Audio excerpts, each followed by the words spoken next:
मैं अपने सारे आज के हमारे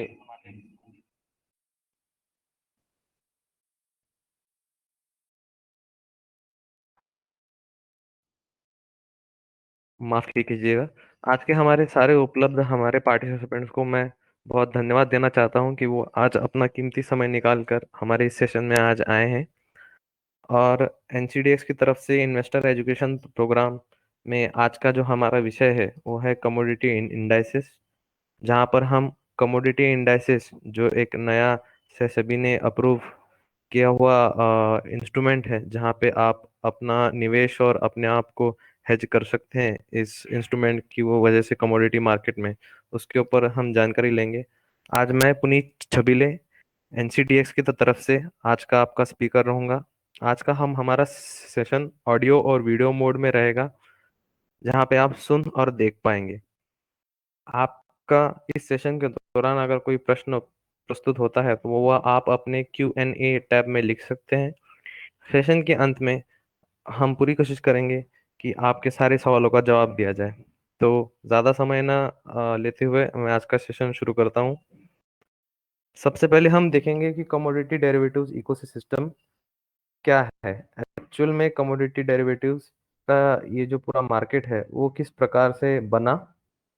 तो सबसे पहले 19वीं शताब्दी में बॉम्बे कॉटन ट्रेड एसोसिएशन की स्थापना हुई, जहाँ पे कॉटन का ट्रेड चलता था, जहाँ पे कॉटन बाइंग एंड सेलिंग किया जाता था एज अ कमोडिटी। उसी दशक में 1910 और 1930 के काल में ऑयल सीड्स और रॉ जूट को भी परमिट किया कि उनमें भी बाइंग और सेलिंग माने ट्रेडिंग की जा सके।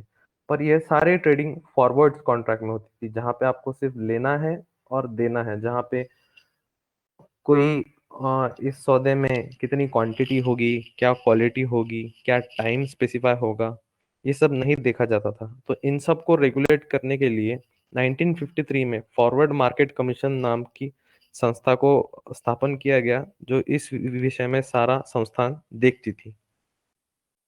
फिर इस काल के बाद हमने देखा कि बहुत ज्यादा बैन लगे, कई बार बैन भी उठे हैं। ये सब चलता रहा 20वीं शताब्दी तक। फिर 20वीं शताब्दी में 2001 के दरमियान गवर्नमेंट ऑफ इंडिया ने एक लिस्ट जारी करी, जिसमें कमोडिटीज की एक लिस्ट बनाएगी जो डेरिवेटिव्स मार्केट में ट्रेड करने के लिए शुरुआत की गई। उसके बाद 2003 में कई राष्ट्रीय स्तरों पर एक्सचेंजेस की स्थापना हुई। एक्सचेंजेस माने वो प्लेटफॉर्म, वो स्थान होते हैं जहां पे आप बाइंग और सेलिंग कर सकते हैं। पर अब चूंकि ये नेशनल लेवल पे था, तो इसमें कॉन्ट्रैक्ट स्पेसिफिकेशन आने लगे, कई नियम आने लगे। तो 2003 में कई मल्टी कमोडिटी एक्सचेंजेस की स्थापना हुई। प्रेजेंट में अगर हम बात करें तो 2015 से SEBI security exchange board of India सितंबर 2015 से कमोडिटीज डेरिवेटिव मार्केट का रेगुलेटर है। अब हम देखते हैं structure of commodity exchanges India में किस प्रकार से है। तो सबसे पहला जो स्थान आता है वो गवर्नमेंट ऑफ इंडिया में मिनिस्ट्री ऑफ फाइनेंस है। उस मिनिस्ट्री ऑफ फाइनेंस में डिपार्टमेंट ऑफ इकोनॉमिक्स अफेयर है, जिसके अंडर में SEBI securities and exchange board of India यह नाम की संस्था आती है, जिसके अंडर में नेशनल एक्सचेंजेस जो कि आज के तारीख में 5 हैं, एनसीडीएक्स जिनमें से एक है, एमसीएक्स, आईसीईएक्स, एनएससी और बीएससी है। आज की डेट में मैं बात करूं तो 91 कमोडिटीज को परमिट किया गया है डेरिवेटिव्स मार्केट में ट्रेड करने के लिए। अब हम देखते हैं कि किस प्रकार से जब से सेबी रेगुलेटर बना है कमोडिटीज मार्केट का, क्या क्या उनमें बदलाव आए हैं। तो सबसे पहला, सितंबर 15 को सेबी ने टेक ओवर किया है रेगुलेशन कमोडिटीज मार्केट का। फिर उसके पश्चात जून 2017 में सेबी ने परमिट किया ऑप्शंस इस इंस्ट्रूमेंट को कमोडिटी डेरिवेटिव सेगमेंट में। फिर सेबी ने कैटेगरी 3 एआईएफ्स को भी परमिट किया कि वो कमोडिटी डेरिवेटिव में ट्रेड कर पाए। फिर उसी साल 2017 में सितंबर को सेबी ने जो दोनों विभिन्न अंग होते हैं ब्रोकिंग के, जो कि दो अलग अलग मार्केट भी हैं, इक्विटी और कमोडिटी, उसको मिला दिया। अब एक ही ब्रोकिंग कंपनी से इक्विटी और कमोडिटी दोनों आर्म चलाए जा सकते थे। फिर बैंक सब्सिडरीज को अलाउ किया कि वो कमोडिटीज डेरिवेटिव प्रोडक्ट्स में अपना निवेश कर पाए। फिर बैंक को as a professional clearing member का परमिट सेबी ने 2017 में दिया। उसके अगले साल सेबी ने एक और कदम लिया, एफपीआईएस को भी परमिट किया कि वो अपना एक्सपोजर जो है वो कमोडिटीज, इंडियन कमोडिटीज मार्केट में स्पेशली वो हेज कर पाए। एफपीआईएस माने फॉरेन प्राइवेट इन्वेस्टर्स कहे जाते हैं। उसके अगले साल मार्च 2019 में म्यूचुअल फंड्स और पीएमएस को भी सेबी ने अलाउ किया कि वो as a participants commodity market में आ सकते हैं। फिर उसी साल 2000 जून में कमोडिटी इंडाइसेस, जैसे कि आप इंडाइसेस जानते होंगे इक्विटी मार्केट में या फिर कैश मार्केट में निफ्टी, सेंसेक्स एंड निफ्टी 50 कहा जाता है, उसी प्रकार कमोडिटीज मार्केट में एग्रीडेक्स नाम से एनसीडीएक्स का एक कमोडिटी इंडाइसेस है जो लॉन्च हुआ है। तो एनसीडीएक्स के ऊपर जो कमोडिटीज लिस्टेड है मैं उनके आपको नाम बताना चाहूंगा। 5 सेक्टर है जिसमें से कई कमोडिटीज लिस्टेड है। तो सबसे पहला सेक्टर जो आता है वो सीरियल्स एंड पल्सेस, जिसमें बाजरा, बार्ले, चना, मेज, व्हीट, मूंग, पैडी है। स्पाइसेस में एनसीडीएक्स के ऊपर उपलब्ध कोरिएंडर, जीरा, टर्मरिक। फाइबर्स में cotton seed oil cake, Shankar कपास, 29 कॉटन। ग्वार कॉम्प्लेक्स में अगर आप देखें तो ग्वार सीड और ग्वार गम है। ऑयल और ऑयल सीड में अगर मैं बात करूं तो सोयाबीन है, रिफाइंड सोया ऑयल है, mustard seed, castor seed, crude palm oil और सीसम सीड। अब हम देखते हैं कि जो ये विभिन्न मार्केट है कमोडिटीज और डेरिवेटिव्स जो कि बहुत प्रचलित है इंडिया में, इसके अंदर का हम डिफरेंस जानने की कोशिश करेंगे इस स्लाइड में। सबसे पहला जो अंतर है यहाँ पे, कमोडिटी मार्केट्स में, कमोडिटी डेरिवेटिव्स में आपका एक्चुअल कमोडिटी से सेटलमेंट होता है, जहां पर फाइनेंशियल डेरिवेटिव्स में कैश में सेटलमेंट होता है। मतलब जो आपका बाइंग और सेलिंग का जो सेटलमेंट होता है वो सेटलमेंट आपका डिलीवरीज में होता है कमोडिटीज मार्केट में, जहां पर वही से सेटलमेंट कैश में किया जाता है फाइनेंशियल डेरिवेटिव्स में। अब सबसे दूसरा जो बड़ा डिफरेंस पाया गया है कमोडिटीज और फाइनेंशियल मार्केट में, वो ये है कि क्वालिटी और क्वांटिटी। ये चूंकि हम हमारा एग्रीकल्चरल कमोडिटीज है और एग्रीकल्चरल कमोडिटीज बहुत ही ज्यादा प्रोन होती है, पेरिशेबल होती है, सीजनली डिपेंड होती है, तो क्वालिटी और क्वांटिटी में एक बहुत बड़ा फैक्टर प्ले करता है, जहां पर फाइनेंशियल डेरिवेटिव्स में ऐसा कोई फैक्टर देखा नहीं जाता। होल्डिंग कॉस्ट की अगर बात की जाए तो कमोडिटी डेरिवेटिव्स में होल्डिंग कॉस्ट, असेइंग, वेयर हाउसिंग और इंश्योरेंस कॉस्ट को माना गया है, जहां पर holding cost financial derivatives market में सिर्फ और सिर्फ इंटरेस्ट कॉस्ट को माना जाता है। जैसा कि मैंने कहा कि एग्रीकल्चरल कमोडिटीज में अपने आप में सीजनल होती है, तो यहाँ का फिजिकल मार्केट जो कि कमोडिटी मार्केट कमोडिटी डेरिवेटिव से रिलेटेड होता है वो भी अपने आप में सीजनल है। और फाइनेंशियल डेरिवेटिव्स में कैश मार्केट होने के कारण यह पूरे साल तक शुरू रहता है। मतलब ये सीजनल नहीं है, ये पेरिनियल है। अब इसमें जानने की कोशिश करते हैं कि क्या फैक्टर्स ऐसे हैं जो कि कमोडिटी डेरिवेटिव्स और फाइनेंशियल डेरिवेटिव्स को इन्फ्लुएंस करते हैं।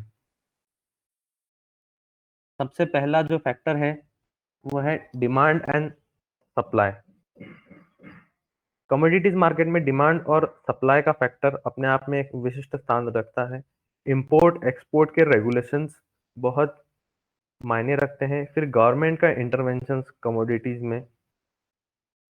अगर फाइनेंशियल डेरिवेटिव्स की मैं बात करूं तो यहाँ पे अंतर होता है global and local economic condition, performance of entity, taxation structure. Performance of entity माने क्योंकि आप इसमें स्टॉक खरीदते हैं तो आपको उस पर्टिकुलर कंपनी के का परफॉर्मेंस आपको जानना होता है। प्लस चल रहा स्थापित टैक्सेशन स्ट्रक्चर क्या है इंडिया में, उसकी भी आपको जानकारी होनी चाहिए।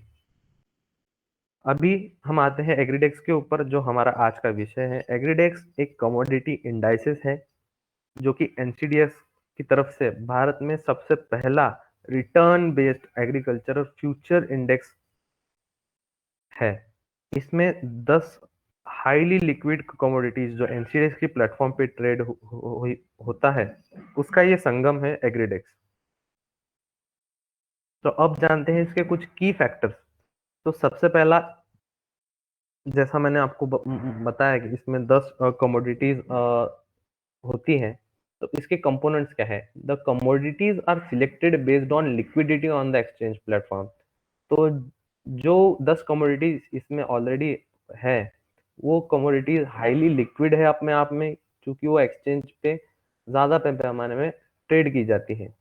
और इन कमोडिटीज का अगर हम कंबाइंड वेटेज ले ले, जो एग्रीडेक्स में उपलब्ध है, उसका 80% जो भाग है, वो 80% भाग उनका average daily turnover value 75 crore से ऊपर या 75 करोड़ होना चाहिए, जो कि सेबी का गाइडलाइन प्राप्त हुआ था। उसी प्रकार से एग्रीडेक्स में इसको प्रस्थापित किया गया है।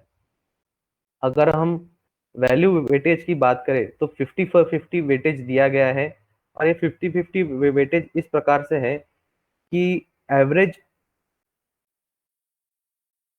ऑफ लास्ट 5 फाइनेंशियल ईयर का जो प्रोडक्शन है वह, और ट्रेडेड वैल्यू जो कि एक साल उसका जो कैलेंडर ईयर में एक्सचेंज के प्लेटफॉर्म के ऊपर, एनसीडीएक्स के ऊपर जो इसका वैल्यू है, माने इसमें 50-50% वेटेज है।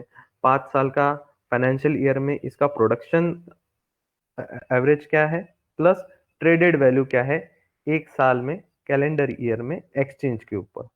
तो अब चूंकि ये इंडेक्स है और इसमें 10 का कमोडिटीज निहित है, तो इन 10 कमोडिटीज में से अगर कोई एक कमोडिटी इस पूरे इंडेक्स को अपनी ओर खींच ना ले, इसीलिए इसमें फ्लोर और कैप, फ्लोर माने स्तर और कैप माने नीचांक उच्चांक, इसमें डिसाइड किया गया है, जहाँ पे आपको एक पर्टिकुलर स्तर, इसे लिमिट में बांधा जाता है। Floor and cap are imposed upon the weightage of each commodity. Sector wise capping is done based on aggregated weights of each sector. तो ये हमें ये तो दर्शाता है कि इसमें फ्लोर और कैप दोनों लगाए गए हैं सेक्टर वाइज, ताकि कोई एक पर्टिकुलर सेक्टर या पर्टिकुलर कोई कमोडिटी इसको अपनी तरफ खींच ना ले या फिर अपने ऊपर इसको टेंड ना करे। तो 20% और 3% का रिस्पेक्टिवली फ्लोर और कैप इसमें लागू किया गया है।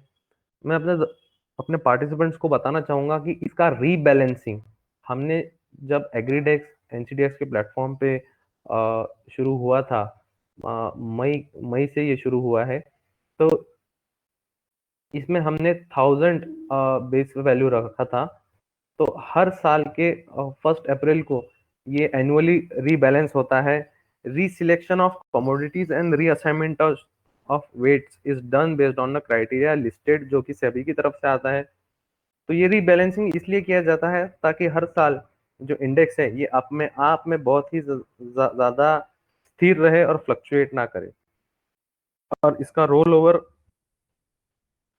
एक्सपायरी मंथ के पहले 3 दिनों में किया जाता है। 33% पहले दिन में, 66% सेकेंड सेकेंड डे में, और तीसरे दिन में 99% बचा हुआ।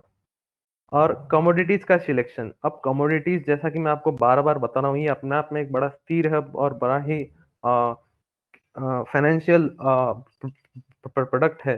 तो इसमें बहुत अपस्ट्रीम और डाउनस्ट्रीम दोनों प्रकार की कमोडिटी कंसिडर की गई है। अब इसमें मैं आपको बताना चाहूंगा इस हम हमारे फिगर के थ्रू, इस हमारे पाई चार्ट के थ्रू, कि इसमें कौन सी 10 कमोडिटीज हैं। तो जैसे आप देख सकते हैं, सोयाबीन, सोया ऑयल, कैस्टर सीड, चना, कोकुड़, धनिया, ग्वारगम, ग्वार सीड, जीरा, आरएम सीड।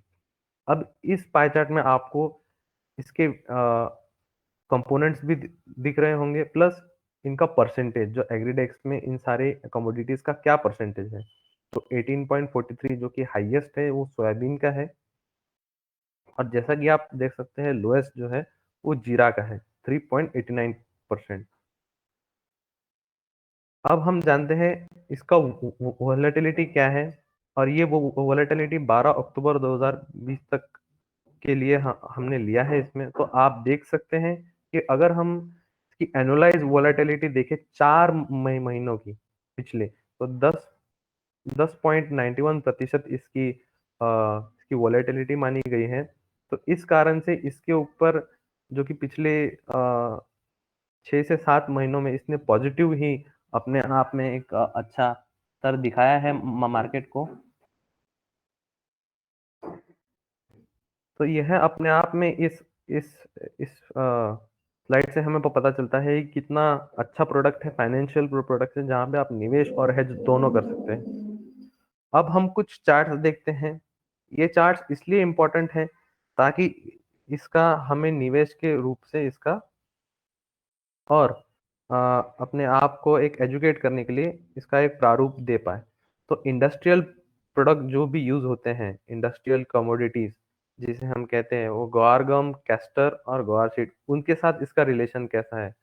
तो एग्रीडेक्स का मूवमेंट जैसा कि आप ग्राफ में देख रहे हैं, काफी हद तक इससे मिलता है क्योंकि अंडरलाइन कमोडिटीज इसमें निहित ही कमोडिटीज है। तो यह अपने आप में एक अच्छा रिलेशन इसके साथ है, तो आप इसको निवेश के रूप में यहाँ पे देख सकते हैं। अब हम बात करते हैं ऑयल सीड्स, जो कि है सोयाबीन, सोया ऑयल और आरएम सीड। इसके साथ एग्रीडेक्स का रिलेशन कैसा है? तो एग्रीडेक्स का रिलेशन भी इसके साथ काफी अच्छा देखा जा सकता है यहाँ पे। तो आप अपना एक स्टडी करके यहाँ पे एक निवेश के रूप से एक बहुत ही अच्छा कंपोनेंट एग्रीडेक्स के रूप में, इंस्ट्रूमेंट एग्रीडेक्स के रूप में आपको मिल सकता है। अब हम देखते हैं स्पाइसेस के साथ इसका रिलेशन कैसा है। स्पाइसेस में जीरा और धनिया। तो जीरा और धनिया में भी आप देख सकते हैं कि एग्रीडेक्स के साथ इन दोनों कमोडिटीज का रिलेशन अपने आप में बहुत विशिष्ट है। और यहाँ पे भी आपको जो कि स्पाइसेस में ट्रेड करते हैं उनके लिए भी यहाँ पे एक अच्छा इंस्ट्रूमेंट इसे माना जा सकता है।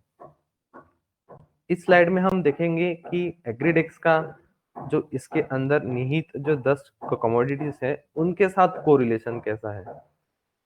तो कोरिलेशन इसके साथ बड़ा ही प्रारूप में है, बड़ा ही स्थिर रूप में आप देख पाएंगे, क्योंकि जैसा कि मैंने कहा कि ये अपने आप में एक बड़ा स्थिर है और हाई डाउनस्ट्रीम और अपस्ट्रीम दोनों प्रकार की कमोडिटियां, और वेटेज भी 50-50% सब में दिया है। और चूंकि हाईली लिक्विड कमोडिटीज जो एक्सचेंज के प्लेटफॉर्म पर ट्रेड की जाती है, 75 करोड़ या से ऊपर, या 75 करोड़ जिसका वेटेज 80% वेटेज एवरेज इसमें है, तो आप देख पाएंगे कि ये बड़ा ही इसका कोरिलेशन अच्छा आता है। अब इस स्लाइड में हम देखेंगे इसका near month futures, near month का इंडेक्स के साथ क्या रिलेशन आता है। तो जैसा आपके आप ग्राफ में देख सकते हैं, काफी अच्छा रिलेशन दिख रहा है। और ये हमें ये बताता है कि हमें एज अ इन्वेस्टमेंट ये एक अच्छा एग्रीडेक्स, जो कि अपने आप में एक पहला कमोडिटी इंडाइसेस है, वो यहाँ पे हमें एक बहुत ही अच्छा एक मौका देता है। एग्रीडेक्स, अब जब हम बात करते हैं इंडियन मार्केट की और प्रेजेंट सिनारियो की, तो फ्लूड इन्फ्लेशन जो कि एक बहुत ही बड़ा मुद्दा है आज की कंडीशन में, उससे अपने आप को हेज करने के लिए, माने उससे अपने आप को बचाव करने के लिए, अपना रिस्क मिटिगेट करने के लिए, ये बहुत ही अच्छा इंस्ट्रूमेंट जो कि सभी ने अप्रूव करा है कमोडिटी इंडेक्सेस में, एग्रीडेक्स, वो आपको यहाँ दे जाता है। अब आप देख सकते हैं इसका एक साल का कोरिलेशन कैसा है। सीपीआई के साथ इसका कोरिलेशन अच्छा है। इसके पीछे कारण दो है, क्योंकि सीपीआई में डिफरेंट प्रकार के गुड्स होते हैं, आइटम्स होती है, और इसमें बहुत ज्यादा आइटम्स जो है उसका उसका जो क्वांटिटी है वो बहुत ज्यादा होने के कारण इसका सीपीआई के साथ एक अच्छा खासा रिलेशन देखने को मिलता है।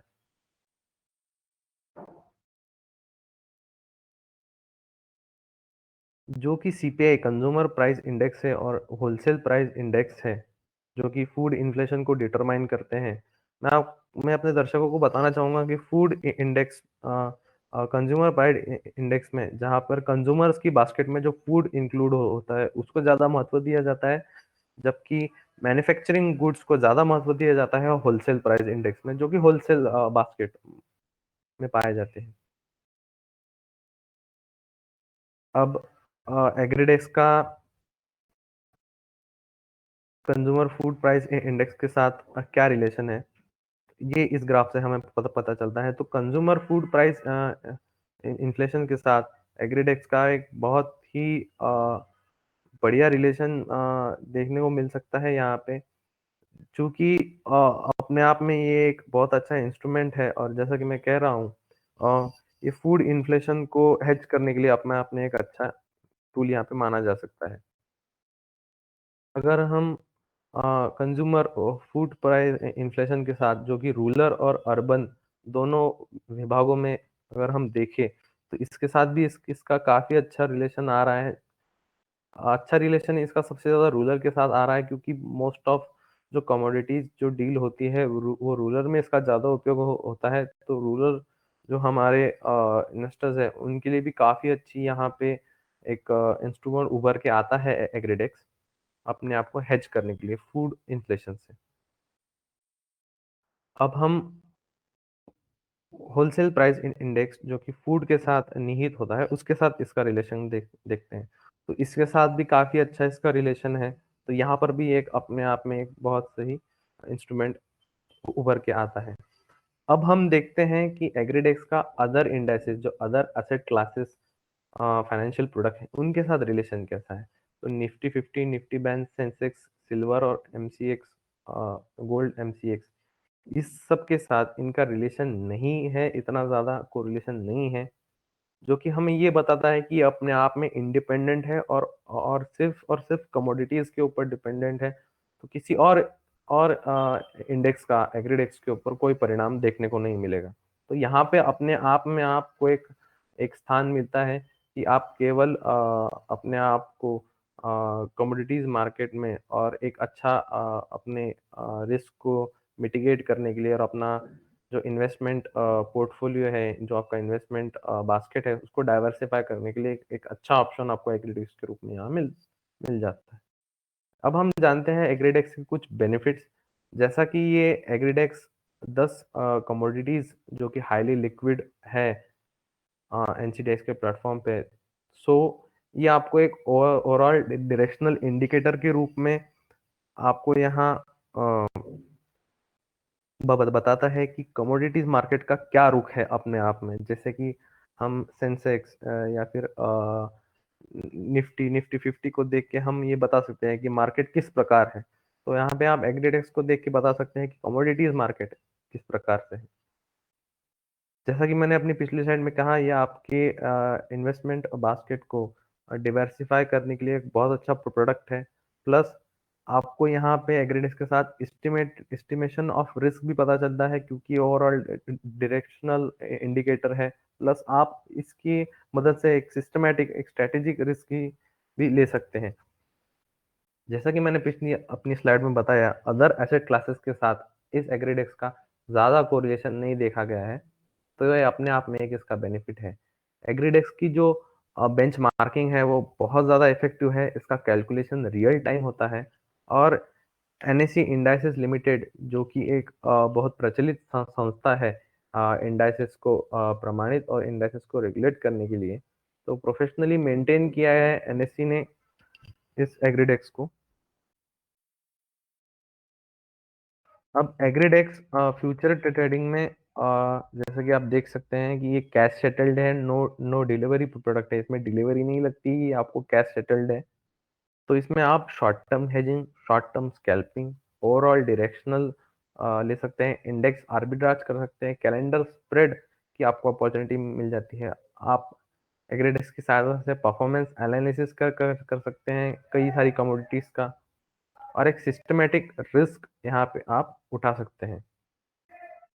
अब हम देखते हैं कि इसका कॉन्ट्रैक्ट स्पेसिफिकेशन कैसा है। तो मैं यहाँ पे अपने दर्शकों को बताना चाहूँगा कि इसकी टिक साइज़ 25 पैसा है। इसका मैक्सिमम ऑर्डर साइज़ जो है, वो 50 लॉट का है, और इसका ट्रेडिंग यूनिट है 1 लॉट का, जिसमें 500 यूनिट हैं। इसमें आपको जो जो मार्जिन लगता है वो 7% का है।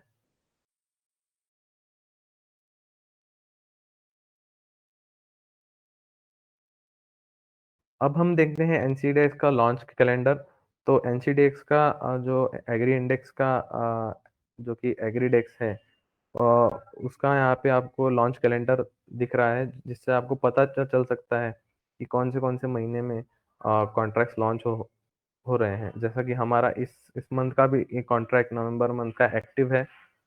तो आप इस इस कैलेंडर से उसे देख सकते हैं। अब हम अपने दर्शकों को बताना चाहते हैं इन्वेस्टर्स गाइडलाइंस, जो कि एक इन्वेस्टर को करना चाहिए। अगर आप इन्वेस्टर्स हैं तो आपको कुछ गाइडलाइंस फॉलो करना होता है। आपको सेबी की तरफ से और एक्सचेंज की तरफ से जो भी सर्कुलर जारी किए जाते हैं वो आपको हमेशा पढ़ने हैं। आपको एक्सचेंज के रजिस्टर्ड मेंबर के साथ ही ट्रेड करना है। अपना केवाईसी, जिससे आपको यूनिक क्लाइंट कोड मिलता है, वो आपको करना है। केवाईसी नो योर कस्टमर होता है। अ, आपको अपने सारे रिस्क डिस्क्लोजर डॉक्यूमेंट्स और आपके सारे हक पता होने चाहिए। आपको उसकी मांग करनी चाहिए। बिल और contract notes for every settlement आपको अपने ब्रोकर से मांगने चाहिए। Ensure that all the contract notes contain all relevant, जो भी आपका कॉन्ट्रैक्ट नोट है उसमें रेलिवेंट जो भी इंफॉर्मेशन है, जैसे कि member registration number, order details, trade number, trade rate, quantity और आर्बिट्रेशन क्लॉज, इन सब का आपको ध्यान रखना है। एक्सचेंज के वेबसाइट के ऊपर जो एक विंडो है, अ, जिसके ऊपर आप ट्रेड जेन्युइननेस वो आप वेरीफाई कर सकते हैं, और हमेशा आपको करना चाहिए। आपको हमेशा अपना मार्जिन और M to M time to time पे करना चाहिए, जिससे कि आपको रिस्क ना उठाना पड़े। आपको डब्बा ट्रेडिंग से यहाँ बचना है, जो कि एक बहुत अपने आप में इलीगल चीज है। Reconcile the statements of transaction from the member and holding statement of the depository participant post every transaction। हर एक ट्रांजैक्शन के बाद आपको ट्रांजैक्शन स्टेटमेंट प्लस आपका होल्डिंग स्टेटमेंट मांगना चाहिए। उसको ठीक से पढ़ लेना चाहिए, उसकी जानकारी लेनी चाहिए। अगर आपको कोई डिस्क्रिपेंसी दिखती है तो आपको इमीडिएटली इसके अगेंस्ट में अपना वॉइस रेज करना चाहिए। Issue account, paycheque, demand draft, इनके ऊपर जो आप नाम लिखते हैं वो सेबी के रजिस्ट्रेशन सर्टिफिकेट पे जो आपके ब्रोकर का नाम है वही होना चाहिए। Insist on periodical statement of account of funds and security from broker, check accounts and notify broker of any discrepancy। आपको हमेशा periodical statement जो आपके अकाउंट्स जिसमें फंड्स और सिक्योरिटी होती है ब्रोकर के साथ, वो हमेशा लेनी चाहिए। अगर आपको उसमें कोई डिस्क्रिपेंसी दिखती है तो वो हमेशा अपने अपने ब्रोकर को जल्दी से जल्दी नोटिफाई करना चाहिए। Portfolio management services commodities market में अलाउड नहीं है, तो इससे आपको बचना है। किसी भी अनऑथराइज्ड इंटरमीडिएटरी से आपको बचना है, ताकि आप उसमें फंस ना जाएं, क्योंकि फंडिंग जो है from unauthorised intermediary aren't covered under settlement guarantee mechanism of exchange.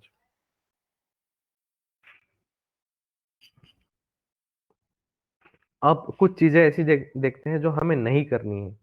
तो हमें अनरजिस्टर्ड इंटरमीडिएटरी के साथ डील नहीं करना है।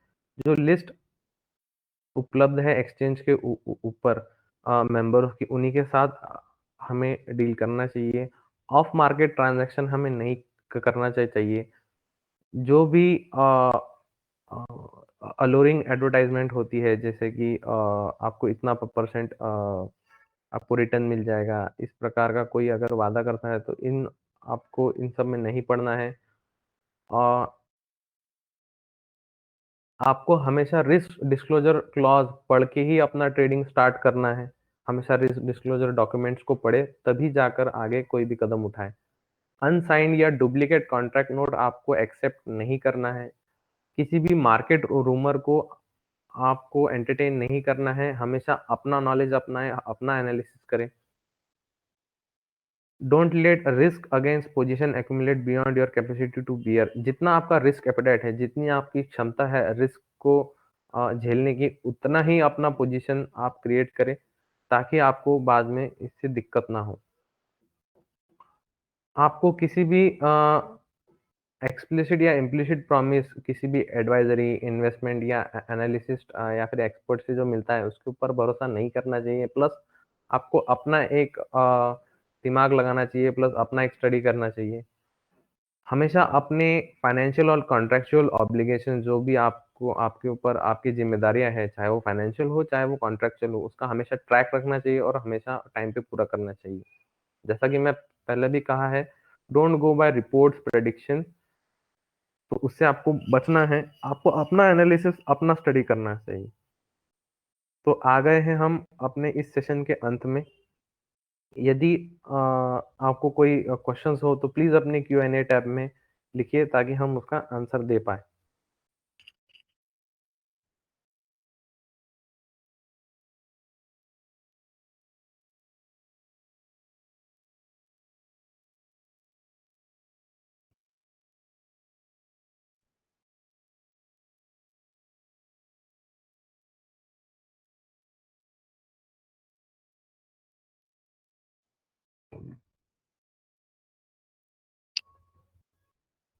तो मैं देख सकता हूँ कि यहाँ पे कोई क्वेश्चन नहीं उभर के आ रहा है।